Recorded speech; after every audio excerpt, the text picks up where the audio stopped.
আসসালামু আলাইকুম। আজকে চলে গেলাম আলু রোপণ করার জন্য।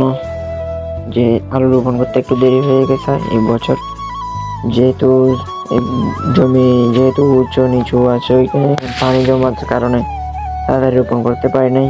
আলু রোপণ করার জন্য চলে গেছিলাম।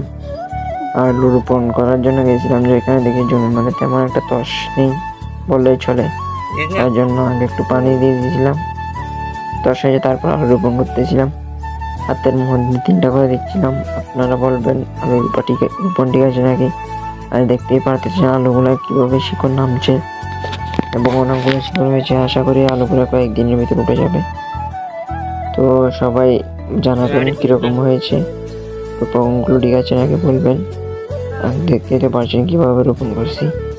আর আলু মনে হয় অল্প দিনে উঠে যাবে। এমনিতে আলু উঠে আর 10 দিন অথবা আরো বেশি লাগতে পারে, কিন্তু আমার মনে হচ্ছে এগুলো আমার কয়েকদিনের ভিতরে উঠে যাবে। রোপণ করা শেষে দেখতেছি সবগুলো ঠিক আছে নাকি, তারপর একটু করে ছাই দিয়ে দিব।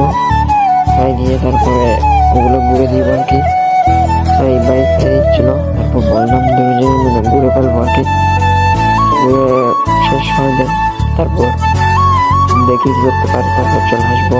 তো এবার সবগুলো কমপ্লিট হয়ে গেছে, এবার আলুগুলো গুঁড়ে দিচ্ছিলাম। গুঁড়ে দেওয়ার পর কাজ শেষ। যেহেতু আলু রোপণ করা শেষ হয়ে গেছে, এবার আলু রোপণ করা শেষে এখন আমার জমিটা দেখাচ্ছিলাম। জমির